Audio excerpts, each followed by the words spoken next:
السلام علیکم. پس پردہ حقائق، سنسنی خیز انکشافات، پروگرام بے نقاب. میں ہوں آپ کے ساتھ سفان خان. ناظرین، آج آپ کے سامنے پاکستانی معیشت آج زوال پذیر کیوں ہے، اس سوال کا جواب آج ڈھونڈنے کی اس پروگرام میں ہم کوشش کریں گے. آپ کو ان تمام چہروں سے ملوائیں گے، ان تمام شخصیات سے جن کی وجہ سے آج پاکستان کی معیشت آج اس نہج پر پہنچ چکی ہے. پاکستان آج اگر دیوالیہ ہو چکا، جو خواجہ آصف صاحب نے کہا، یا نہیں ہو چکا، یا ٹیکنیکل ڈیفالٹ ہوا یا نہیں ہوا، آج جس نہج پہ ہم پہنچے ہیں اس کا ذمہ دار آخرکار کون ہے؟ وہ کون سے مہرے، وہ کون سے چہرے ہیں اس آج کے معاشی حقائق کے ذمہ دار؟ اعداد و شمار کیا کہتے ہیں، دستاویزات کیا کہتے ہیں، جو سابقہ ریکارڈ ہے وہ کیا کہتا ہے، یہ سب کچھ آپ کے سامنے منظر عام پہ رکھیں. آپ نے ایک بات ضرور سنی ہوگی اکثر موجودہ حکومت کی طرف سے بھی، اور اس کی آج حقیقت ہم یہاں کریں گے کہ سال 2019 میں ہونے والا پاکستان اور آئی ایم ایف کا معاہدہ، آخرکار یہ معاہدہ تلخ تھا، اس کی شرائط کیا تھیں اور کیا دستاویزات طے ہوئی تھیں، کیا ایگریمنٹ ہوا تھا آئی ایم ایف کے ساتھ پاکستان کا. پروگرام کا آغاز اسی بات سے کریں گے. پھر اس کے بعد اس معاہدے کو جس طرح توڑا گیا اور جس وقت توڑا گیا اور توڑنے سے جو نقصان ہوا، اس پر بھی پروگرام کے اگلے مرحلے میں آئیں گے. لیکن اس معاہدے کی تفصیلات، جس معاہدے کے بارے میں یونس ڈاگا صاحب جو کہ سابق سیکرٹری فائنانس تھے، انہوں نے بتایا جب ان کو 23 مئی 19 کو ٹرانسفر کیا گیا، ان کے ٹرانسفر کا ایک نوٹیفیکیشن بھی آیا، ان کو ایز سیکرٹری فائنانس ان کو ٹرانسفر کر دیا گیا تھا. این اس وقت جب آئی ایم ایف کی ٹیم اسلام آباد میں 6 ارب ڈالرز کے اس پیکج کے حوالے سے آئی ایم ایف کا مشن مذاکرات کر رہا تھا، اس وقت پاکستان کی معاشی ٹیم کے اندر تبدیلیاں کی گئیں. یونس ڈاگا صاحب نے کئی انٹرویوز کے اندر 2019 کے اس معاہدے کے بارے میں کچھ اہم گفتگو کی ہے. اس گفتگو انہوں نے بتایا کہ کس طرح، یعنی اگر ان کی ریویلیشنز یا ان کی انکشافات کا ایک اخبار میں انٹرویو کا آپ کو اقتباس دکھائیں تو انہوں نے بتایا کہ کس طرح معاشی ٹیم کی تبدیلی کی وجہ سے آئی ایم ایف کی شرائط میں بھی تبدیلی آئی اور یہ شرائط مزید کٹھن ہو گئی. یعنی آئی ایم ایف کے ساتھ جو یونس ڈاگا صاحب اور ان کی ٹیم مذاکرات کر رہی تھی، اس وقت جو ڈسکاؤنٹ ریٹ طے ہوا تھا وہ ان کے انٹرویو کے مطابق 10.5% تھا اور ایکسچینج ریٹ کو گریجولی انکریز کرنا تھا. لیکن عمران خان صاحب نے معاشی ٹیم کو اچانک تبدیل کر دیا، جس کے بعد یہ شرائط بدل گئیں. بلکہ انہوں نے انٹرویو کے اندر ایک لفظ کہا کہ وہ شرائط جو کہ یعنی وہ چیزیں جو آئی ایم ایف مانگ بھی نہیں رہا تھا، ہم وہ بھی مان کر آ گئے ان مذاکرات کے اندر. اور انٹرسٹ ریٹ جو کہ 10.5% پہ طے ہوا تھا وہ 13.25% پہ، اور پھر ہم نے دیکھا ایکسچینج ریٹ 170 روپے تک چلا گیا تھا. یونس ڈاگا صاحب نے ایک ٹی وی انٹرویو میں بھی جناب شاہ خانزادہ صاحب کو انہوں نے جو دیا تھا، اس انٹرویو میں انہوں نے کیا کبھی آپ کو ذرا سنا دیتے ہیں کہ انہوں نے ان مذاکرات کے بارے میں اور 2019 کے اس معاہدے میں اور ٹیم کی تبدیلی سے کیا ہوا تھا یہ بتایا تھا. لیٹس ہیئر دس. خاص طور پہ جس طرح کے نیگوسیشنز اس وقت ہوئے تھے آئی ایم ایف کے ساتھ، تو میرا اپنا خیال تھا کہ اس سے معیشت کو ہم مصیبت سے نکال نہیں سکیں گے، بلکہ شاید ہمارے لیے مسائل اور مشکلات بڑھ جائیں. آئی ایم ایف کے پاس جاتے ہوئے بھی جس طرح ہم نے فیبرری میں ڈسکشن ہوئی تھی ہماری واشنگٹن میں، تو وہ شرائط بہت زیادہ خطرناک یا سخت نہیں تھی. لیکن پھر جب ہم نے اسلام آباد میں اس کو جب دوبارہ ہم نے نیگوشیٹ کیا، اور اس وقت ٹیم چینج ہو چکی تھی ہماری اسٹیٹ بینک میں بھی اور خزانہ میں بھی، تو اس کے بعد پھر وہ آئی ایم ایف نے شرائط اپنی بہت حد تک چینج کر دیں. جو واشنگٹن میں ہم اپروو یا ایگری کر کے آئے تھے اسے کافی ڈفرینٹ ہو گئی تھیں. ہماری نیگوسیشن اسکلز یا اس نیگوشیشن کے طریقہ کار میں تھوڑے ایسا فرق آ گیا تھا کہ جس کی وجہ سے پھر شرائط بہت ہی، کیونکہ ہم پہلے کوشش یہی کرتے کہ 3 سال میں اس کو کیا جائے جو ہم نے کرنا تھا انٹرسٹ ریٹ کے ساتھ یا ایکسچینج ریٹس کے ساتھ. پھر اس کو جس طرح فرنٹ کر دیا گیا پہلے ہی سال میں، تو اس میں ہماری نیگوسیشنز کی کچھ تھی کمزوری. اس میں بہت اہم پہلو یہ 2 باتیں ہیں. ایک بات تو انہوں نے یہ کہا کہ اس میں وجہ یہ نہیں تھی کہ تاخیر کی وجہ سے، یعنی ایک تاثر یہ بھی دیا گیا تھا کہ کیونکہ آئی ایم ایف جانے میں تاخیر ہو گئی اس لیے شرائط کٹھن ہو گئی. ایسا نہیں ہوا، بلکہ نیگوسیشن کے اندر جب آپ نے ٹیم تبدیل کر دی اور جب ٹیم تبدیل کری تو اس ٹیم کی نیگوسیشن اسکلز اتنی نہیں تھی کہ وہ مذاکرات پہ اپنی بات منوا سکتے، اور آئی ایم ایف سے وہ چیزیں بھی شرائط میں لکھوا کر آ گئے جو آئی ایم ایف مانگ بھی نہیں رہا تھا. تو یہ عمران خان صاحب کا تحفہ تھا پاکستان کی معیشت کے لیے سال 2019 میں. یہ ان کو پتہ نہیں تھا یا انہوں نے جان بوجھ کر کیا، یہ سوال ہم پروگرام میں اٹھائیں گے کہ سال 2019 میں ایک کٹھن معاہدہ وہ کر آ گئے پاکستان کا آئی ایم ایف کے ساتھ. اس معاہدے کے حوالے سے شوکت ترین صاحب جو کہ خود سابق وزیر خزانہ عمران خان صاحب کی ٹیم کے اس وقت کور ممبر ہیں، آگے نظر آتے ہیں، انہوں نے کس طرح اس معاہدے کے اور اس معاہدے میں شرح سود بڑھنے سے معیشت کا ستیہ ناش جو انہوں نے لفظ استعمال کیا تھا ایک انٹرویو میں ندیم ملک صاحب کے، ذرا آپ کو سناتے ہیں کیا کہا تھا. یہ پروگرام فرنٹ لوڈڈ تھا، سخت تھا، اور اس سختی میں آپ یہ دیکھ لیں کہ جو انہوں نے ہمارے ساتھ جو ڈسکاؤنٹ ریٹ پہ جو کیا ہے کور ڈیزاسٹر. دیکھیں نا, آپ بینکر ہیں, آپ اس کو ڈیزاسٹر نہیں کہیں گے؟ میں کہتا ہوں کہ ہمارا ستیہ ناش کر دیا انہوں نے اس طریقے سے. اور یہ بیچارے عمران خان بیچارے کا کیا قصور ہے کہ بھائی اٹھا کے 7% تو آپ کا کور انفلیشن ہے, انہیں 13.25% آپ کو مینڈیٹ کر دیا. پھر جو لے کے گئے ہیں یہ اپنا جو آپ کی ڈی ویلیویشن ہے وہ 65-68 تک 169 سے واپس آئی. ڈیزاسٹر کر دیا, ستیہ ناش کر دیا پاکستانی معیشت کا عمران خان صاحب کی ٹیم. عمران خان صاحب کا کیا قصور تھا؟ شوکت ترین صاحب نے کہا ظاہر ہے ان کے لیڈر تھے, لیکن یہ تمام چہرے آپ ذہن میں رکھیں اس پر کہ رضا باقر صاحب ٹیم میں آئے, حفیظ شیخ صاحب آئے, یونس ڈاگا صاحب کو ہٹایا گیا. یہ چہرے آپ کے سامنے آپ کے رہیں, رضا باقر, حفیظ شیخ, اور یہ جو تمام چہرے رہے جن کی وجہ سے یہ تمام معاہدہ ہوا, جو ٹیم میں تبدیلیاں ہوئیں اور دیگر تبدیل کیے گئے لوگ, آخرکار یہ لوگ اب ہے کہاں؟ یہ کدھر ہیں یہ لوگ جو معاہدہ کر کے گئے تھے؟ کیا عمران خان صاحب کی پی ٹی آئی میں ہیں؟ کدھر ہیں یہ لوگ جو معاہدہ کر کے گئے تھے؟ کیوں ایسا معاہدہ کر کے گئے تھے؟ ڈاکٹر شاہزاد صدیقی صاحب سینئر معاشی تجزیہ نگار, زبیر طفیل صاحب سابق صدر ایف پی سی سی آئی ساتھ موجود ہیں. میں دونوں کو خوش آمدید کہتا ہوں. زبیر طفیل صاحب, یہ 2019 میں کیا ہوا تھا؟ یونس ڈاگا صاحب تو پھر آپ کے ایف پی سی سی آئی میں بھی آ گئے, یہ ہوا کیا تھا؟ ٹیم بدل گئی اور مذاکرات میں وہ باتیں بھی منوا لی جو تھی نہیں طے. کیا ہوا تھا یہ معاملہ؟ بسم اللہ الرحمن الرحیم. آپ صحیح کہہ رہے ہیں, جو باتیں نہیں تھی وہ بھی منوائی گئی. اس میں خاص طور پہ انٹرسٹ ریٹ کے بارے میں تھا کہ جو 10% کی بات تھی وہ سڈنلی 13 پہ چلی گئی, اور اس کا معیشت پہ بہت ہی منفی اثر ہوا, اور اس کو پھر آج تک بھگتتے چلے جا رہے ہیں. اور اس کے ساتھ ساتھ پھر پی ٹی آئی کی گورنمنٹ نے مسلسل اپنی معاشی ٹیم کو تبدیل کیا. ڈاکٹر حفیظ شیخ تھے, ان کو ہٹایا, پھر اس کے بعد شوکت ترین صاحب آئے, اس سے پہلے اسد عمر صاحب کو ہٹایا. تو مسلسل آپ دیکھیں نا, ایک دفعہ تو ایسا تھا کہ 6 مہینے میں 3 وزیر خزانہ آئے تھے. تو یہ ساری چیزیں تھیں جس کا جو خمیازہ ہے وہ ہم آج بھی بھگت رہے ہیں. اور شاہزاد صدیقی صاحب آپ بتائیں, کیونکہ یہ جو 2019 میں بتاتے ہیں ڈھاگا صاحب اپنے انٹرویو میں کہ وہ یہ کہتے ہیں کہ 10.5% طے ہوا تھا, اور اسلام آباد میں جب مشن آیا تھا تو 10.5% طے ہوا تھا. اس کے بعد جو ٹیم تبدیل ہوئی تو اس نے وہ باتیں بھی مان لی جو آئی ایم ایف نے مانگی نہیں تھی. تو یہ ٹیم تھی, کیا تھی یہ شاہزاد صدیقی صاحب؟ یہ کس کے کہنے پر, کس کی ایما پر کر رہی تھی یہ کام رضا باقر, حفیظ شیخ اور دیگر جو لوگ تھے؟ بہت شکریہ آپ کا.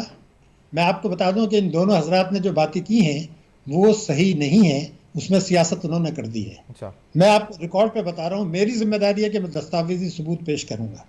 پہلی بات یہ بالکل صحیح ہے کہ عمران خان نے کسی کو خوش کرنے کے لیے اچانک جو ہے گورنر اسٹیٹ بینک سے استعفیٰ لیا, اور رضا باقر کو لے کر آئے جو بہت جونیئر آدمی تھے, جن کو کوئی نہیں جانتا تھا, وہ خود بھی نہیں جانتے تھے.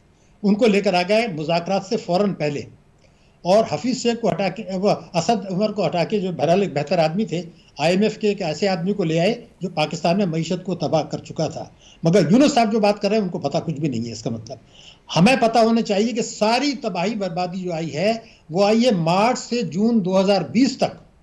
اس وقت جبکہ شرح جو سود جو تھی اس کو اچانک 7% کر دیا گیا. دنیا بھر میں سب سے زیادہ کمی جو کی گئی وہ کی گئی جو ہے اسٹیٹ بینک نے رضا باقر کے دور میں عمران خان صاحب کی ٹیم کے ساتھ مل کر.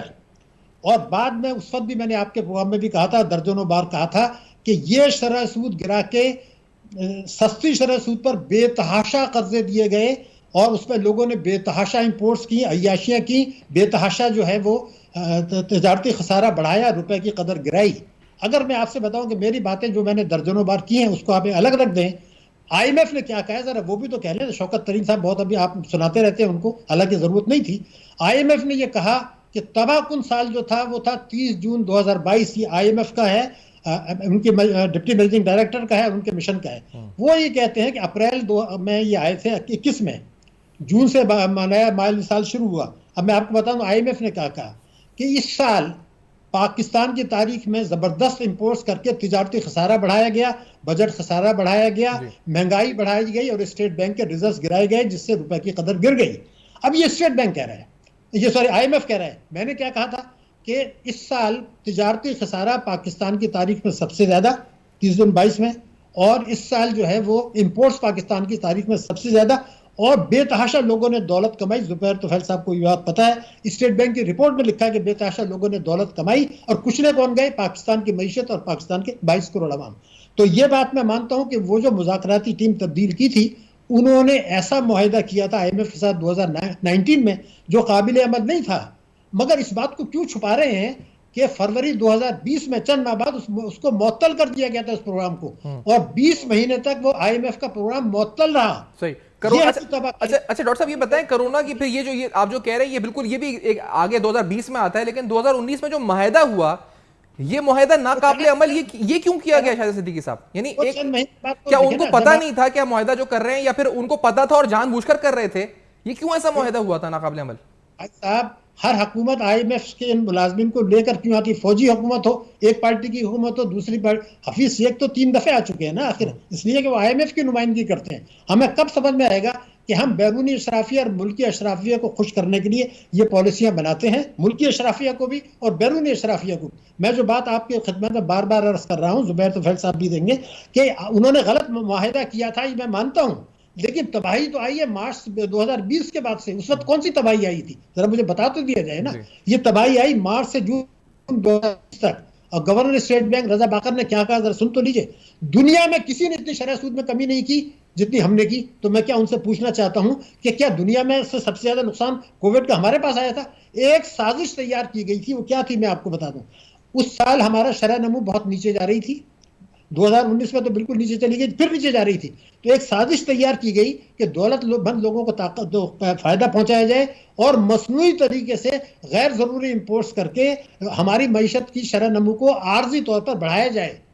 یہ ایک سازش تھی پاکستان کے خلاف. اور یہ بھی میں آپ کو بتا دوں کہ ابھی جو IMF کی رپورٹ ہے اس میں ذرا پڑھ لیں, وہ یہ کہتے ہیں کہ 2022 میں جو شوکت ترین کا دور تھا, IMF کے الفاظ میرے نہیں ہیں, میرے تو اس سے بہت زیادہ سخت ہے. IMF کہتے ہیں کہ یہ جو شرح نمو ہوئی تھی یہ ناپائیدار تھی, یہ غیر متوازن تھی. وہ یہ کہہ رہے ہیں, اور یہ بھی کہتے ہیں جو کہ PBL کو خوش نہیں ہے, وہ یہ کہتے ہیں کہ اس سے جو تباہی بربادی آئی, مہنگائی بڑھی, یہ جون 2023 تک چلے گی.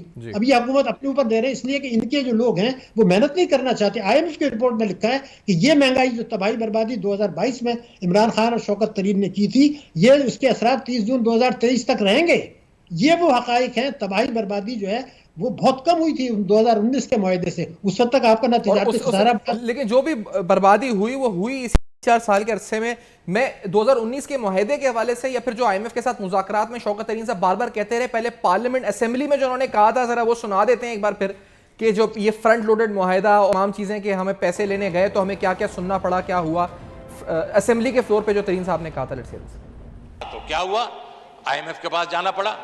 اب ہمارے پاس تو کوئی ڈالر کی چھاپنے کی مشین تو ہے ہی نہیں, تو جانا پڑا. جب جانا پڑا ادھر تو انہوں نے کہا کہ بھائی جان اگر آپ لوگ آئے ہیں تو پھر آپ 1 2 3 چیزیں کریں. آپ اپنے جو ڈسکاؤنٹ ریٹ بڑھائیں, آپ کرنسی کو زیادہ ڈی ویلیو کریں, اور جو ٹیرف وغیرہ ہے وہ بڑھائیں. فرنٹ لوڈ کر دیا. انہوں نے کہا پیسے نہیں دیں گے جب تک آپ یہ نہیں کریں گے. اس سے اکانومی نیچے گئی.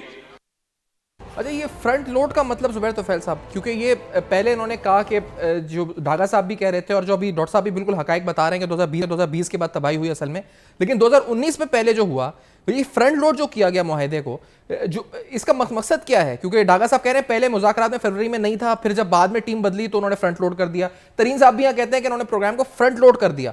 تو یہ نااہلی تھی مذاکراتی ٹیم کی, اور فرنٹ لوڈ سے مراد کیا تھی عام آدمی کے لیے؟ خیر مذاکراتی ٹیم کی نا تجربہ کاری تھی. اچھا, اگر وہ تجربہ حفیظ شیخ صاحب اور ماشاءاللہ وہ تو بالکل دیکھیں, حفیظ شیخ صاحب تو ہر گورنمنٹ کے ساتھ رہے, وہ پیپلز پارٹی کے ساتھ بھی رہے, نون لیگ کے ساتھ بھی, اور ہر ایک کے ساتھ, مسلم لیگ کے سب کے ساتھ رہے, PTI کے ساتھ بھی رہے. اب ہوا کیا کہ اس کے اندر انٹرسٹ ریٹ ہمارا تھا جب رضا باقر صاحب آئے تو 14% کے قریب تھا. انہوں نے آ کے گھٹانا شروع کیا, اور اتنی تیزی سے گھٹایا کہ تقریباً 7% پہ آ گیا. جو جیسے ڈاکٹر شاہد صدیقی صاحب نے کہا کہ وہ بہت زیادہ ریٹ کم کر دیا گیا جو نہیں ہونا چاہیے. انہوں نے کہا وہ سازش تھی, لیکن اس کا فائدہ کس نے اٹھایا؟ وہ کون لوگ تھے؟ چند لوگ تھے جنہیں ملا غرض یہ پیسے ملے سارے پاکستان کے جو بھی اشرافیہ ہیں ان کو ملے, جن کے ہاتھ میں تھا. دیکھیں ان کو ساتھ میں ایک نیا چیز انٹروڈیوس کرائی گئی, ٹرف. اور ٹرف کے ذریعے بھی جو ہے جو بڑے بڑے بزنس ہاؤسز تھے ان کو بلینز آف روپیز کا فائدہ پہنچایا گیا. ان کو آپ نے قرضے دیے, انہوں نے پلانٹ مشینری لگائی اور بہت کم ریٹ کے اوپر لگائی. اس کے بعد وہ ساری چیزیں آپ کی امپورٹ. یہ بھی ٹریس ہوا ہے کہ پلانٹ مشینری میں پیسہ لگا یا کہیں ریل اسٹیٹ میں زمینیں تو نہیں خرید لی اور ادھر ادھر پلازے شاپنگ سینٹرز؟ بعض جگہ سنا ایسا بھی ہوا, لیکن میرا خیال ہے کہ یہ پوری طرح نہیں ہو سکتا, کیونکہ جب آپ امپورٹ کر رہے ہیں تو امپورٹ کرنے میں تو آپ کو مشینری ہی منگوانی پڑے گی, انلیس کہ کسی نے کوئی اوور انوائسنگ کی ہو تو دوسری بات ہے, ادروائز نہیں. اور یہ جو انٹرسٹ ریٹ کم ہو کے ساتھ ہوا, اور اس کے بعد ٹرف میں جو بے تحاشا امپورٹ ہوئی، مجھے ایگزیکٹ نمبر نہیں پتا، لیکن میرا خیال ہے کہ یہ تقریباً $3 بلین تک کی امپورٹ ہوئی تھی، اور ایک ون گو میں ہوئی with in the period of 9-10 months، کہ جیسے ہی پالیسی آئی وہ لوگ پلانڈ تھے، تیار تھے کہ بھئی یہ پالیسی آ رہی ہے، اس کے مطابق دھڑ دھڑ LC کھولو اور پھر دوبارہ یہ موقع نہیں آئے گا. تو اس طرح سے جو ہے بہت زیادہ امپورٹ کی گئی، جو بعد میں کرنٹ اکاؤنٹ ڈیفیسٹ کا بھی وجہ بنی، اور تمام چیزیں ہوئیں. اور لیکن یہ جو پیسہ دیا گیا یہ چند اشرافیہ کو آپ کہہ رہے ہیں کہ دیا گیا، یہ تمام صنعتوں کو نہیں ملا، یہ چند لوگوں کو جو مخصوص طبقہ اس کو ملا، یہ صنعت کاروں کو ہی ملا. لیکن صنعت کاروں میں وہ گروپ جو ایک ایلیٹ گروپ ہے، جو کیا کہنا چاہیے کہ ان کو ہر جگہ ان کے اثر رسوخ ہے، تو ان کو بینکوں نے بھی دیا. اور بینک بھی ایسے ہیں کہ دیکھیے بینک کبھی کسی مڈل کلاس بزنس مین کو آگے نہیں آنے دیتا. وہ ہمیشہ کوشش کرتا ہے کہ جو طاقتور لوگ ہیں ان کو طاقتور ترین بناؤ، اور اس طرح سے ان کو ان کے بزنسز کو پھیلایا جاتا ہے، مضبوط کیا جاتا ہے، جس کا الٹیمیٹلی نقصان جو ہوتا ہے پورے ملک کو ہوتا ہے. اگر یہی پیسے آپ نے $3 بلین جو ہیں امپورٹ کے لیے بڑوں کو بھی دیتے لیکن درمیانے درجے کے کاروباری کو بھی دیتے نا، تو اس سے زیادہ متوازن ترقی ہوتی. صحیح. لیکن یہ دو باتیں ہو گئی ڈاکٹر صاحب، ایک تو معاہدہ کیا، پھر اس کے بعد یہ جو قرضے بانٹے انہوں نے مفت کے اندر اور مخصوص طبقے کو بانٹے، اشرافیہ کو، صنعتوں کو. پھر ترین صاحب یہ کہتے ہیں کہ $500 ملین کو ہم بھگت رہے ہیں. انہوں نے جو کہا تھا جب مذاکرات کے لیے وہ گئے تھے ریویو کے لیے، شاید 6 ریویو کی بات تھی جب انہوں نے کہا تھا، لیکن انہوں نے $500 ملین جو ہم نے لیے تھے ہم اس کو بھگت رہے ہیں. کیا کہا تھا؟ لیٹس سی دس. جو ہم لوگوں نے $500 ملین لے لیے تھے نا، وہ اب میں بھگت رہا ہوں فی الحال. ٹھیک ہے، تو فزیکل وغیرہ سائڈ جو ہے وہ سارا کچھ طے ہو گئی ہے، اس میں کوئی ایشو نہیں ہے. تو ڈاکٹر صاحب یہ پھر یہ بھگت رہے تھے، یہ ظاہر ایسا کر رہے تھے ترین صاحب کہ یہ خود شامل تھے اس میں، ظاہر کرنے کی کوشش تھی، تاثر تھا. یہ کیا کہنا چاہ رہے تھے کہ میں نہیں ذمہ دار ہوں، حفیظ شیخ ذمہ دار ہیں؟ یہ ایک دوسرے سے بلیم گیم کھیل رہے تھے، کیا ہو رہا تھا یہاں پر؟ یہ شاید دیکھیے اصل میں اگر آپ فیکٹس پہ جائیں گے تو جو میں نے آپ کو بتایا تھا کہ عمران خان نے جب یہ آئے تھے تو میں نے اس وقت کہا تھا کہ یہ IMF کے پاس جائیں گے، کوئی راستہ نہیں ہے. انہوں نے کئی مہینے دانستہ ڈیلے کیا اور معیشت کو اتنا خراب کر دیا کہ تاکہ پھر یہ کہا جا سکے کہ جی یہ تو مجبوری ہے. تو جس وقت یہ دونوں حضرات مذاکراتی ٹیم جب بدلی گئی تھی، جب یہ گئے تھے تو آپ کی معیشت تباہ حال تھی، بہت زیادہ گنجائش نہیں تھی بحث کرنے کی. لیکن یہ دونوں صاحبان IMF کی نمائندگی کر رہے تھے، پاکستان کی نہیں کر رہے تھے. یہ بات ہمیں کب سمجھ میں آئے گی؟ رضا باقر کو IMF سے ریزائن کرا کے یہاں لایا گیا تھا. حفیظ شیخ صاحب ہمیشہ IMF کی نمائندگی پاکستان کی کرتے رہے ہیں. ان دونوں کو اکٹھا کرنا، اس سے پہلے جو تاخیر کی گئی تھی IMF کے پاس جانے میں سیاسی مفادات کے لیے، اس کا سارا الزام انہوں نے اسد عمر پہ ڈال دیا. اس نے کوئی بڑی غلطی نہیں کی تھی. یہ کھیل بچایا گیا تھا جو کہ پہلے یہ گئے، لیکن جو سازش تیار ہوئی تھی وہ میں آپ کو بتا رہا ہوں. ان کے دور میں 2019 میں ٹیکسوں کی وصولی گر گئی، معیشت کی شرح نمو گر گئی. تو ایک سازش تیار کی گئی کہ جو زبیر طفیل صاحب کہہ رہے تھے، ان کے الفاظ پہ آپ غور کریں کہ 3% پہ قرضے دے کے شرح سود کو گرا کے، سازش کے تحت گرا کے ایمنسٹی دے کر یہ کہا گیا کہ آپ لوگ خوب دولت کمائیں اور اس سے پاکستان کی گروتھ ریٹ بھی بڑھ جائے گی. یہ ایک سازش تھی. ہم نے گروتھ ریٹ بڑھائی، اسی لیے میں نے آپ کو اس IMF کی رپورٹ بتلائی تھی کہ وہ یہ کہتے ہیں کہ 2022 میں جو آپ کا ہماری گروتھ ریٹ ہے جس کا آپ پیچھتے ہیں، وہ ناپائیدار اور غیر ہموار اور غیر متوازن تھی. کیوں تھی؟ کہ شوکت ترین نے جتنا جو ہے امپورٹس پاکستان کی تاریخ میں 2022 میں کیا، 75 سال میں اس کی کوئی مثال نہیں ہے، تجارتی خسارے کی مثال نہیں ہے. یہ ایک کھیل بچایا گیا تھا. یہ بات ہم کب سمجھیں گے کہ سپٹمبر 2008 میں کیا گیا تھا فرینڈس آف پاکستان کا ڈرامہ، آج نیو گریڈ گیم کا ڈرامہ تھا. اگر میں جملہ میں پورا کر لوں، اس وقت ستمبر 2008 میں ایک ٹیم تھی، اس وقت کون سے وزیر خزانہ تھے؟ یہ مشیر خزانہ شوکت ترین. وزیر خارجہ کون تھے؟ جو آپ کے شاہ محمود قریشی. جب یہ ڈرامہ ہو رہا تھا، جب یہی دونوں تھے، یہ ٹیم واپس آئی تھی. یہ نیو گریڈ گیم کا ہے وہاں فرینڈس آف پاکستان کا 15 سالہ سفر، جو جو امریکہ نے ایک سازش کے تحت پاکستان کو تباہ کیا ہے. پاکستان اور ہمارے لوگ اس میں شریک تھے. اس لیے میں نے آپ سے کہا تھا کہ ملکی اور بیرونی اشرافیہ کا گٹھ جوڑ. اگر آپ میں سر ایک بریک لے لوں، یہ بہت اہم حقائق ہے ناظرین آپ کے سامنے آج ہم رکھ رہے ہیں کہ آج جس دہانے پہ معیشت پہنچ چکی ہے، ذمہ دار اصل میں اس کا کون ہے؟ یہ سوال ہم بتا رہے ہیں، آج بے نقاب کر رہے ہیں فیکٹس کے ساتھ. کچھ اور ڈاکیومنٹس بھی ہیں جو ہم دکھائیں گے IMF معاہدوں میں کیا لکھا تھا، اس بے کرنا چاہتے ہیں.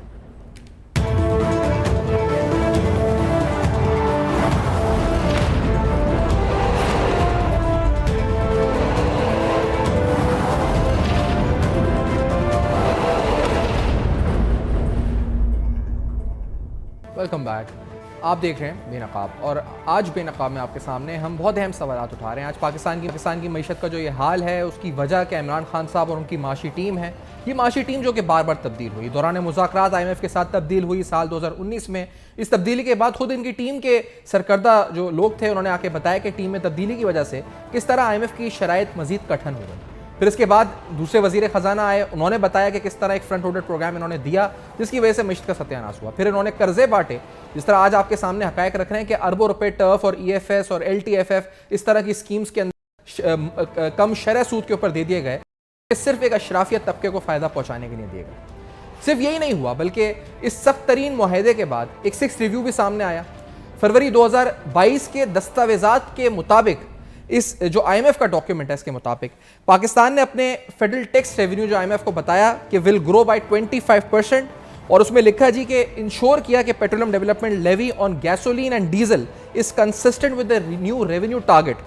As such we will raise 8 rupees per litre the PDL, and we commit to raise the PDL by 4 rupees per litre per month for the remainder of the fiscal year 2022 until the maximum of rupees 30 per litre is achieved. یہ IMF کے ساتھ جو IMF کی country report ہے فروری 2022 کی، یہ اس میں لکھا ہوا ہے کہ 30 روپے پر لیٹر انہیں PDL بڑھانا تھا، یعنی فسکل ایئر 2022 کے اختتام تک پیٹرولیم مصنوعاتی قیمتوں میں 30 روپے اضافہ کم از کم کرنا تھا.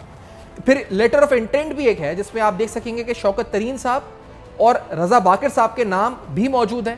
اس لیٹر آف انٹینٹ میں انہوں نے جنوری 2022 میں بتایا کہ ہم نومبر اور دسمبر میں اتنے روپے بڑھا چکے ہیں، جنوری میں اتنا بڑھا چکے ہیں، اور ہم کمیٹڈ ہیں کہ ہم آگے مزید یہ قیمتیں بڑھائیں گے. لیٹر آف انٹینٹ میں بھی یہ لکھا ہوا تھا. لیکن اس پوری صورتحال کے باوجود، اور اس وقت جب اسٹیٹ بینک آف پاکستان کی متعدد مانیٹری پالیسیز میں یہ الارم بیلز بجنا شروع ہو گئے تھے کہ پاکستان کی معیشت جو ہے وہ ہچکولے کھانا شروع ہو گئی ہے. اگر میں آپ کو ستمبر 2021 کی مانیٹری پالیسی بتاؤں تو اس میں ایکسٹرنل سیکٹر کے بارے میں لکھا گیا کہ پاکستان کا تجارتی خسارہ یعنی کرنٹ اکاؤنٹ خسارہ 0.8 ارب ڈالر سے بڑھ کر 1.5 ارب ڈالر تک پہنچ چکا ہے.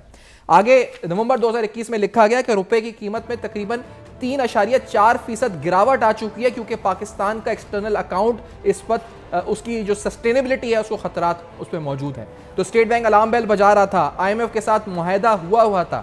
IMF کو یہ کہا گیا تھا کہ پیٹرولیم کی قیمتوں میں اضافہ ہوگا. جنوری 2022 میں لیٹر آف انٹینٹ پہ دستخط تھے جو ہم آپ کو دکھا بھی رہے ہیں اسکرین کے اوپر. لیکن اس کے باوجود عمران خان صاحب نے 28 فروری 2022 کو کیا اعلان کیا تھا؟ ذرا یہ بھی ذرا سنیں اپنی یاد دہانی کے لیے. 28 فروری 2022 پیٹرولیم مصنوعاتی قیمتوں میں کمی کر دی گئی تھی. کیا کہا گیا تھا؟ لیٹس ہیئر دس. اوگرا کی سمری آئی، انہوں نے کہا کہ 10 روپے زیادہ آپ کو 1 لیٹر پٹرول اور ڈیزل بڑھانا پڑے گا کیونکہ دنیا میں تیل مہنگا ہو چکا ہے. تو میں آج آپ کے سامنے بڑی خوشخبری سنانا چاہتا ہوں کہ بجائے 10 روپے بڑھانے کے ہم نے فیصلہ کیا ہے کہ 10 روپے پٹرول اور ڈیزل کو آج ہم کم کر. نہ صرف کم کیا گیا بلکہ فکس کر دیا گیا، اور یہ اس سے جو بچی کچھ کسر تھی وہ پوری کر دی گئی. زبیر طفیل صاحب، یہ حملہ تھا کیا تھا یہ کیا کہیں گے اس کو آپ؟ اس میں ان کو پتہ چل گیا تھا کہ ان کی حکومت جانے والی ہے، تو اس لیے انہوں نے کہا کہ ایسی صورتحال میں چھوڑ کے جائیں کہ جو بھی آئندہ آئے وہ اس کو چلا ہی نہ سکے. 10 روپے بڑھانے کی بات ہوئی تھی، خود کہہ رہے ہیں کہ 10 روپے بڑھانے تھے، تو 10 روپے بڑھانے کے بجائے 10 روپے گھٹا دیے. اس کا مطلب آپ نے ٹارگٹ سے 20 روپے لیٹر جو ہے اس کو ڈاؤن کر دیا، اور آپ نے لکھ کر دیا ہوا ہے کسی کو لیٹر آف انٹینٹ کہ آپ بڑھائیں گے تو اس کے باوجود آپ نے الٹا کر دیا. اور الٹا نہ صرف الٹا کیا، پھر یہ بھی کہا کہ یہ میرے خیال اپریل کے ٹائم کی تقریر تھی، تو انہوں نے کہا کہ جون تک یہ قیمت منجمد رہے گی. 28 فروری 2022 کی تقریر تھی، جون تک منجمد کر دی. منجمد کر دی کہ یہ جون تک یہی قیمت رہے گی. اس کا مطلب آپ کنٹینیوس جو ہے یہ لاس کرتے رہیں گے، وہ چاہے یہ ہوں یا آنے والی حکومت وہ لاس کرتی رہے گی. تو آپ لوگوں نے بطور صنعت کار FPCCI جو تھی آپ کی باڈی اور دیگر جو باڈیز ہیں جو سٹیک ہولڈرز تھے، انہوں نے کیا رد عمل دیا تھا اس وقت کہ یہ کر کیا رہے ہیں؟ کیا مطلب ایسا نہیں ہوا کہ ایک دم سن کے کہ یار کیا ہو رہا ہے، کیا کرنے جا رہے ہیں؟ دیکھیں، کاروباری شخص جو ہوتے ہیں نا، جنرلی بزنس مین جو ہوتا ہے وہ بہت جنرلی بہت سیلفش ہوتا ہے. وہ کہہ رہے ہیں سستا پیٹرول مل رہا ہے، ہمیں کیا ضرورت ہے، ڈیزل سستا مل رہا ہے، ہمیں کیا. بالکل یہی سوچ ہے. میں کہوں گا کہ majority of the business man کی یہی سوچ ہوتی ہے. چاہے آپ کو جب یہ پیسے یا قیمتوں میں کمی ہو رہی ہے، چاہے وہ قرضے لے کے ہو رہی ہو، حالانکہ جب آپ قرضے لے کے کرتے ہیں تو at the end of the day آپ کو پھر یہ ساری چیزیں ری پے کرنی پڑتی ہیں.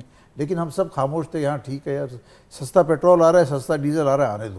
نہیں تو پہلے ایک مشکل معاہدہ کیا, پھر قرضے بانٹے انہوں نے چند مخصوص اشرافیہ کو, اس کے بعد 2022 میں پھر طے کر آ گئے, لکھ کر آ گیا کہ ہم 30 روپے پر لیٹر پی ڈی ایل لگائیں گے, پھر اس کو توڑا 28 فروری 2022 کو, توڑا کیا ریورس ہی کر دیا, یعنی معاہدہ بھی توڑا, ٹرسٹ بھی توڑا, معیشت بھی ختم. تو یہ تو ایک چارج شیٹ ہے پوری. زبیر طفیل صاحب یہ کیا کہیں اس کو آپ مجھے؟ میں کہوں گا خاص طور پہ پیٹرول کی قیمت کم کرنا اور کہنا کہ یہ فریز بھی رہے گی ٹل جون, ایک بہت ہی غیر مناسب بات تھی. اور اس حکومت کا اوپر میں سمجھتا ہوں ایک بہت بڑا ایک بلیک سپاٹ ہے جو انہوں نے کیا. ان کو یہ نہیں کرنا چاہیے تھا. دیکھیے دنیا میں ہمیشہ کوئی چیزوں کی جب قیمتیں بڑھتی ہیں تو پاس آن کی جاتی ہیں. آپ کو پتہ ہے کہ پیٹرول ڈیزل کی قیمتیں جو ہیں گھٹتی بڑھتی رہتی ہیں. تو آپ نے اگر پچھلے مہینے میں گھٹ گئی, اگلے مہینے میں بڑھانی پڑے گی, تو وہ کہنے کہ نہیں جی یہ آپ کو 4 مہینے جو یہ فریز رہے گی. تو یہ کیسے ہو سکتا تھا؟ یہ بالکل ان لاجیکل اور غلط فیصلہ تھا. اچھا, اور اس فیصلے سے قبل شوکت ترین صاحب نے جو سفر کہاں سے شروع ہوا تھا تو انہوں نے بتایا تھا کہ ہم گئے تھے تو پہلے سے طے تھا کہ اتنی لیوی کیا کرتے, یعنی انہوں نے خود بتایا تھا ٹی وی پہ آگے کہ یہ ہمیں کرنا ہے کیونکہ مجبوری ہے, پہلے طے کر چکی ہے پہلی معاشی ٹیم, عمران خان صاحب کی پہلی معاشی ٹیم طے کر چکی ہے. کیا کہا تھا شوکت ترین صاحب نے, سفر کہاں سے شروع ہوا تھا؟ لیٹس سی دس. سفر وہاں سے شروع ہوا جہاں ہم لوگوں نے مارچ میں چھوڑا تھا. مارچ میں جب ہم نے $500 ملین لیے تھے تو ہم نے ان سے وعدے جو کیے تھے وہ یہ تھے کہ 700 ارب روپے کے ہم جو ہے ٹیکس یا ایگزمپشنز کم کریں گے, ٹیکس بڑھائیں گے یا ایگزمپشنز کم کریں گے. ہم تقریباً 4 روپے 95 پیسے کے ٹیرف بڑھائیں گے بچ الیکٹریسٹی وغیرہ کی. اور اس کے بعد اسٹیٹ بینک کا یہ جو ہے یہ ایک امینڈمنٹس جو ہے ہم لے کے آئیں گے اس کو. امینڈمنٹس کا ذکر بھی اس میں ہے آئی ایم ایف کے ڈاکیومنٹ میں. لیکن ڈاکٹر صاحب یہ خود اپنی زبانی ساری کہانی بتائی گئی, پھر یہ لکھ کر انہوں نے دستاویزات میں دے دیا ان کو کہ ہم یہ کریں گے, دستخط ہیں, لیٹر آف انٹینٹ ہے, یہاں پر سب کچھ موجود ہے. اور پھر 28 فروری کو انہوں نے یہ اعلان کر دیا کہ $5.5 ارب کے ریزروز 28 فروری سے 1 مہینے کے اندر گر گئے. نمبر 1. دوسری بات میں آپ کو بتا دوں ریکارڈ پر, دیکھیے ہمارے یہاں اکنامی پہ بات ہوتی ہے پرسیپشن پر, میں بات کرتا ہوں حقائق پر. میرے سامنے اسٹیٹ بینک کی رپورٹ ہے, دیکھیے 2019 میں ہمارے ریزروز تھے, جب کو یہ بتا رہے ہیں آپ جن کے آپ دکھا رہے ہیں $7.2 ارب. یہ کہتے ہیں غلط معاہدہ کیا. 30 جون 2020 کو ہمارے ریزرو $12 ارب ہو گئے. میں بار بار وہی کہہ رہا ہوں کہ معاہدہ غلط ضرور تھا, لیکن آپ نے معاہدہ تو سسپینڈ کر دیا تھا نا مارچ میں, تو اس معاہدے کو آپ کیوں رو رہے ہیں؟ میں آپ سے یاد کر رہا ہوں 2019 اور 2020 میں اسٹیٹ بینک کی رپورٹ میرے سامنے ہے, وہ کہتے ہیں ہمارے ریزرو $7 ارب سے $12 ارب ہو گئے, یعنی $5 ارب بڑھے. تباہی کباہی جو میں نے 2022 میں آپ کو بتایا. اب دیکھیے 2021 میں ہمارے جب ریزروز گرنا شروع ہو گئے, روپے کی قدر میں نومبر اور اکتوبر میں کمی آنا شروع ہو گئی, اس وقت انہوں نے 28 فروری کو یہ کام کر دیا, سیاسی ساکھ بچانے کے لیے جو بھی کر دیا. یہ کتنا خطرناک حملہ تھا ملک کے اوپر اور ملک کی سالمیت کے اوپر ہے صاحب. میں نے ابھی پہلے آپ سے ایک جملہ پہلا پورا کر لوں تو بتا دوں. دیکھیے 30 جون 2021 کو, میں بار بار 2022 پہ بلیم کر رہا ہوں, کیوں کر رہا ہوں؟ 30 جون 2021 کو جو ریزرو تھے اسٹیٹ بینک کے وہ تھے $17.3 ارب, اور 2022 میں یہ رہ گئے $9.8 ارب. یہ جو $8 ارب گرے یہ ہے تباہی. اسی لیے میں بار بار 30 جون 2022 کا ذکر کر رہا ہوں. اب آپ آ جائیے آپ کے سوال کے اوپر. دیکھیے 28 فروری کو میں دوبارہ بتا دوں, جب یہ معاہدہ توڑا گیا, آئی ایم ایف کے ساتھ معاملات طے ہو چکے تھے, ان کا جائزہ مشن رپورٹ لے کے جا چکا تھا, اس نے کلیئرنس دے دی تھی. $900 ملین کی آپ کو قسط ملنے والی تھی. اس $900 ملین کی قسط ملنے کے بعد دوست ممالک سے بھی پیسہ ملنے والا تھا. وہ جب سسپینڈ ہوا, انہوں نے معاہدہ توڑا, تحریری معاہدہ توڑا جو انہوں نے خود کیا تھا. آج جو کچھ ہو رہا ہے تو وہ معاہدہ یہ کر کے گئے تھے, اس کا کنٹینیوشن ہے. اس میں اس حکومت کی بھی غلطی ہے, لیکن بیسیکلی تو یہ معاہدہ جو کر کے گئے تھے یہ وہ ہے. تو میں ابھی یہ کہنا چاہ رہا ہوں کہ وہ اگر بحران نہیں آتا تو آج میں آپ کو فیگر دے سکتا ہوں, میرے ملک کی روپے کی قدر جو ہے نا زیادہ سے زیادہ 2010 پر 210 ہوتی, زیادہ سے زیادہ. اور یہ مہنگائی جو 27 ہے یہ زیادہ سے زیادہ 13 یا 14 ہوتی. ایک سازش کے تحت کہ آنے والی حکومت کو تباہ و برباد کر دیا جائے, اپنے مفاد کے لیے ریاست کے مفادات کو نقصان پہنچایا گیا. اور آج تک یہی ہو رہا ہے, جو بار بار جو بھی ایکشنز ہو رہے ہیں, چاہے آپ یہ کہیں کہ حکومت گرا دو, جو لوگ کہتے ہیں ملک دیوالیہ ہو رہا ہے, ہو چکا ہے دیوالیہ، جو کہتے ہیں ملک ڈیفالٹ کرنے والا ہے، یہ سب اپنے سیاسی مفادات کے لیے ملک کو نقصان پہنچا رہے ہیں۔ دیکھیے ملک تو دیوالیہ ہوا ہی نہیں کرتے، میں آپ کو پہلے بتا دوں، دیوالیہ ادارے ہوتے ہیں، ملک دیوالیہ نہیں ہوا کرتے، ملک ڈیفالٹ کیا کرتے ہیں۔ لیکن خدا نہ خواستہ اگر کبھی ڈیفالٹ ہوگا، جیسے کہتے ہیں ہو چکے تھے، ان کو میں بتا دوں جب زلزلہ آتا ہے تو 15 دن کے بعد خبر نہیں دی جاتی، زلزلہ تو سب کو پتہ چل جاتا ہے۔ پاکستان نے نہ ڈیفالٹ کیا تھا نہ ہو چکا، یہ باتیں چھوڑیں۔ اب اگر آپ کو کرنا ہے تو میں آپ کو بتا دوں، ڈار صاحب نے ایک بات کہی ہے، انہوں نے یہ کہا ہے کہ 4 سال میں پاکستان کی معیشت کو جس طرح تباہ برباد کیا گیا، اس کے لیے ایک کمیشن بنایا جائے۔ سر میں ایگزیکٹلی اسی پوائنٹ پہ ڈاکٹر صاحب آتا ہوں آپ کے پاس کمیشن والی بات پہ، میں ایک بریک لے لوں سر، اس کے واپس اور اہم ترین سوالات ناظرین اٹھا رہے ہیں ہم لوگ، اور اس پوری صورتحال میں کہ پاکستان کی معیشت آج جس جگہ پر ہے اس کا ذمہ دار کون ہے، سارے چہرے بے نقاب کر رہے ہیں۔ اس بریک کے بعد ہمارے ساتھ رہیے۔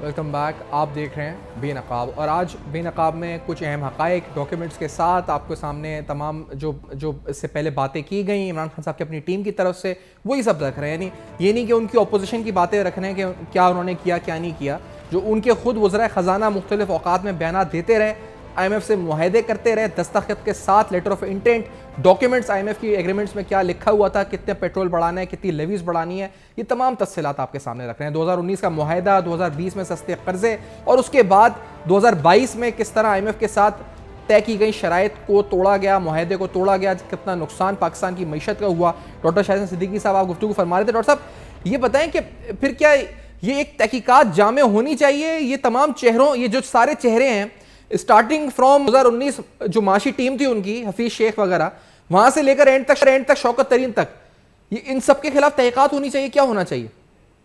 دیکھیے میں چاہتا ہوں کہ ایسی تحقیقات ہو جس پر کسی کو اعتراض کا موقع نہ ہو، تو آپ سلیکٹڈ کیوں کرنا چاہتے ہیں؟ میں یہ کہنا چاہتا ہوں کہ ستمبر 2008 کو جو ایک معاہدہ کیا گیا تھا فرینڈز آف پاکستان کا، اس وقت سے لے کے آج تک کا کر لیں تو پھر کسی اور احتساب کی ضرورت نہیں پڑے گی۔ میں اس لیے یہ بات کر رہا ہوں کہ جب یہ 4 سال کا کریں گے تو وہ کہیں گے جی وہ پہلے بھی تو یہ ہوا تھا، پہلے بھی یہ ہوا، تو کیوں نہیں ستمبر 2008 سے، جیسے میں نے آپ کو کہا کہ اکتوبر 2008 میں جو معاشی ٹیم تھی، 2021 میں بھی وہی معاشی ٹیم تھی، تو کیوں نہیں اس پورے دور کو آپ کور کر لیں تاکہ دودھ کا دودھ پانی کا پانی ہو جائے۔ میں بالکل ذمہ داری سے کہہ رہا ہوں، ورنہ جو ہے نا کوئی فائدہ نہیں ہوگا، اس کے اوپر اعتراضات شروع ہو جائیں گے کہ جی اس کو کیوں نہیں کیا۔ تو آپ ایسا کریں کہ پاکستانی قوم کو یقین آ جائے کہ جو پاکستان کو دانستہ تباہ برباد کیا گیا ہے، جس کے اثرات آنے والے برسوں میں رہیں گے۔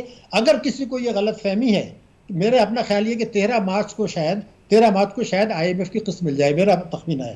اس کے بعد دوست ممالک سے بھی مل جائے گا، ریزروز بڑھ جائیں گے، بحران کی عارضی کیفیت ختم ہو جائے گی، تو لیکن مہنگائی بڑھے گی، تو کیا وہ پاکستان کو خطرات کم ہوں گے یا بڑھیں گے؟ میں کہتا ہوں 2023 کے بعد وہ خطرات بڑھیں گے۔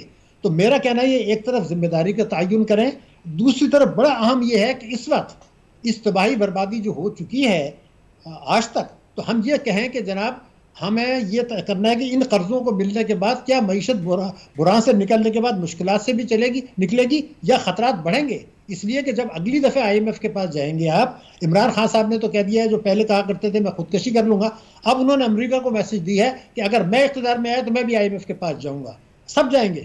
تو پھر وہ جب آئی ایم ایف کے پاس جائیں گے تو اس کو سوچیں کہ وہ جو آئی ایم ایف کی شرائط ہوں گی پاکستان کی سلامتی کے لیے، پاکستان کی معیشت کے لیے، پاکستان کے 23 کروڑ عوام کے لیے، پاکستان کی جوہری پروگرام کے لیے، اس سے بچنے کے لیے ہمیں آج کیا کرنا ہے۔ میں چاہتا ہوں تحقیقاتی کمیشن 2008 سے آج تک، اور آج کو وہ فیصلے کریں۔ اگر آج فیصلے نہیں کیے ٹیکسوں کے، توانائی کے اور احتساب کے، تو مجھے خطرہ یہ ہے، روح کانپتی ہے کہ ہمارے جوہری طاقت پاکستان اسلامی تشخص، ہمارا جوہری پروگرام، ہمارے 23 کروڑ عام، ان کا 2023 کے بعد کیا حشر کیا جا سکتا ہے، وہ طاقتیں آئی ایم ایف کے ساتھ مل کر۔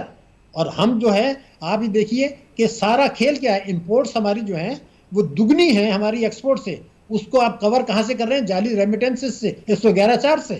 اگر کبھی ایف ای ٹی ایف نے وہ 111.4 کے اوپر اعتراض کر دیا تو 31 ارب ڈالر کی جو ریمیٹنسز آ رہی ہیں ان کو جھٹکا لگے گا تو ہمارا کیا ہوگا؟ لیکن آپ سارا آئی ایم ایف کے حوالے پہ مت ڈالیں، میں بڑی ذمہ داری سے آپ کو بتا رہا ہوں۔ آئی ایم ایف کی منیجنگ ڈائریکٹر نے کیا کہا سن لیجیے، پہلے تو منافقت دیکھیے۔ آئی ایم ایف کی منیجنگ ڈائریکٹر نے کہا میرا دل فکر مند ہے پاکستان کے غریب عوام کی طرف.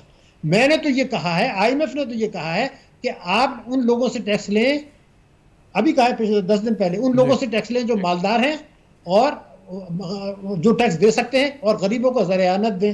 لیکن IMF کے ساتھ کیا معاملات طے ہوئے؟ وہ یہ ہوئے کہ اشیاء پر ٹیکس لگا دیں 18%, یعنی جو آدمی فٹ پاتھ پہ پڑا ہے وہ بھی 18% دے, جو خیرات زکوٰۃ لے رہا ہے وہ بھی 18% دے, لیکن آمدنی پہ نہیں لگانا چاہتے, اشیاء پہ لگا دیا. اس سے صنعتوں کی پیداواری لاگت جو ہے وہ بڑھے گی, برآمدات متاثر ہوں گی, مہنگائی بڑھے گی, 23 کروڑ لوگ وہ ٹیکس دیں گے.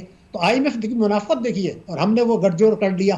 لیکن آپ یہ دیکھیے کہ یہ تباہی بربادی جو آئی, تو کیا PTI اس پر اعتراض کر رہی ہے کہ جناب یہ آپ نے کیوں کر دیا, اس کے بجائے یہ کر دیتے؟ کوئی دیا انہوں نے سجیشن؟ کوئی اصلاحات کی بات کی؟ اصلاحات, حکومت گرا دو, احتجاج, تو بھائی وہ تو صحیح ہے, لیکن میرے ملک کے عوام, میری معیشت کے لیے بھی تو آپ کوئی الفاظ بولیں. ایک لفظ نہیں بولا.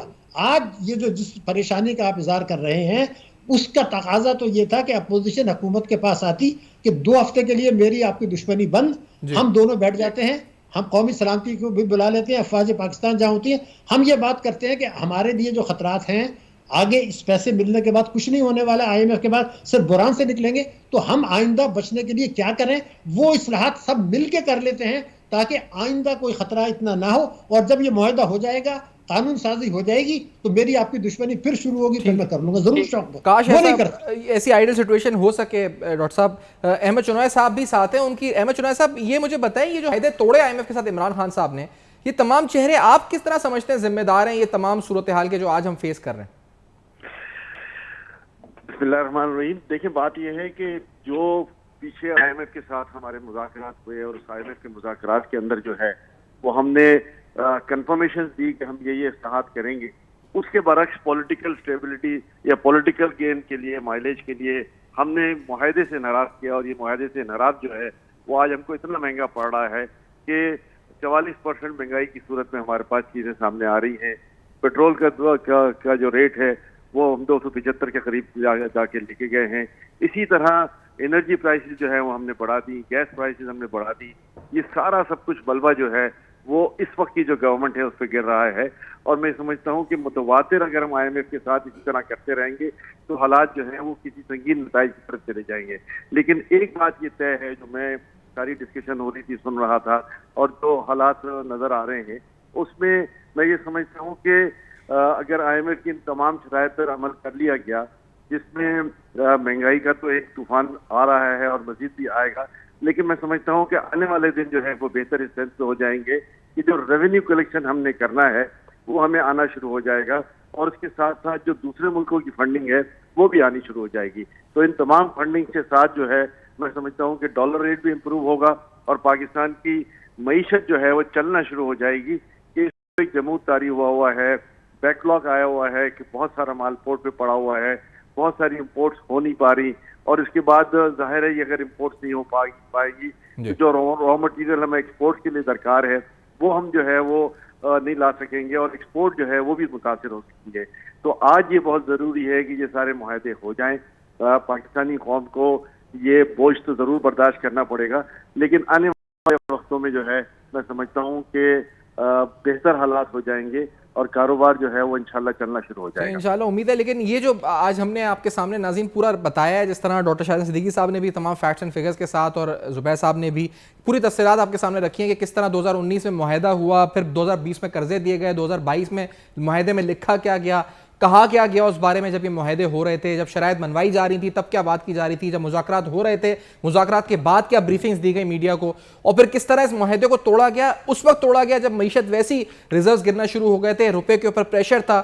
زبیر صاحب آپ کیا سمجھتے ہیں, ابھی ڈاکٹر صاحب نے کہا 2008 سے لے کر اب تک ہونی چاہیے تحقیقات, یہ جو تمام چہرے ہیں جو آج ہم جس کی وجہ سے کھڑے ہیں, ان کے خلاف کیا تحقیقات ہونی چاہیے, کیا ہونا چاہیے ان کے خلاف؟ بالکل ہونا چاہیے. اچھا ڈاکٹر صاحب جو فرما رہے ہیں, اچھا ایک چیز میں اس میں آرڈر کر دوں, انہوں نے پھر اس کے بعد جو موجودہ حکومت نے معاہدے کو جوڑنے کی کوشش کی تو اس وقت ان کی آڈیو لیک سامنے آئیں, جس میں انہوں نے یہ کہا کہ آپ اپنے فائنانس منسٹر کو کہہ رہے تھے پنجاب کے فائنانس منسٹر کو کے پی کے کہ بھائی اس کو ایسے کرو گورنمنٹ کا معاہدہ نہ ہو. تو انہوں نے یعنی اس معاہدے کو بھی توڑنے کی جو اب موجودہ حکومت کوشش کر رہی تھی اس وقت بھی انہوں نے کوششیں کرتے رہے, اور ابھی بھی کر رہے ہیں کہ یہ نہ ہو سکے حکومت, یعنی نہ آ سکے اسٹیبلٹی. تو یہ کوئی دشمن ہے کیا زبیر صاحب, کیا کہ بندہ وہ یہ چاہتے ہیں ہمیں حکومت ملے بائی ہک اور کروک. جی وہ اگر دیکھ رہے ہیں کہ جہاز چل رہا ہے اس کو ڈبانا کیسے، تو انہوں نے ٹورپیڈو مارنے کی کوشش کی.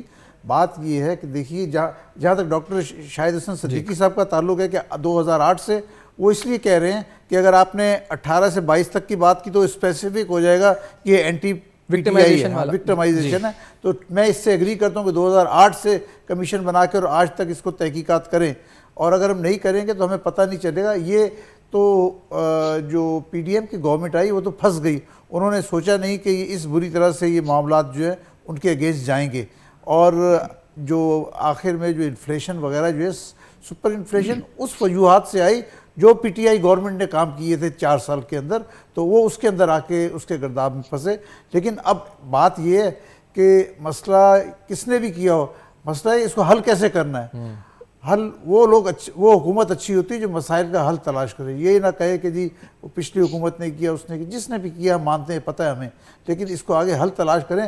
دیکھیے معیشت انڈسٹریز بند ہیں پاکستان کی، میں آپ کو افسوس سے کہتا ہوں وہ صنعتیں جو امپورٹڈ را مٹیریل پہ ہیں یا ایکسپورٹ انڈسٹریز بھی جو ہیں جو ایکسپورٹ کرتی ہیں ان کے سب کے را مٹیریل نہیں آ رہے، فیکٹریاں بند ہو رہی ہیں گریجولی. اور اگر یہی صورتحال رہی، میں اللہ سے دعا کرتا ہوں کہ یہ جو امپورٹ پہ شدید پابندیاں لگی ہیں اس میں تبدیلی آئے تاکہ انڈسٹریز کو را مٹیریل ملیں اور وہ اپنے پروڈکشن کر کے گڈز کو ایکسپورٹ کر سکیں. ورنہ تو اگلے مہینے میں مارچ کے مہینے میں بہت طوفانی مہینہ ہوگا اور ہزاروں نہیں لاکھوں لوگ بے روزگار ہو جائیں گے. اللہ خیر کرے سر، دعا ہم کر سکتے ہیں. یہ کہ آپ صحیح کہہ رہے ہیں کہ موجودہ حکومت بھی ناخن لے، چیزوں کو بہتر کرے. بہت بہت شکریہ زبیر طفیل صاحب، ڈاکٹر شاہد صدیقی صاحب آپ نے پروگرام میں جوائن کیا. احمد چونائے صاحب جو آخری حصے میں ساتھ ہے، فیڈ بیک آپ ضرور لکھیے گا فیس بک، ای میل اور ٹویٹر پہ. ناظرین آپ کے سامنے تمام حقائق رکھے، کس نے معاہدہ کیا، کس نے معاہدہ توڑا، کیسا معاہدہ کیا اور یہ معاہدہ کیوں کیا، اس سوال کو اٹھایا. اپنا فیڈ بیک ضرور دیجیے گا. دیکھتے رہیے گا.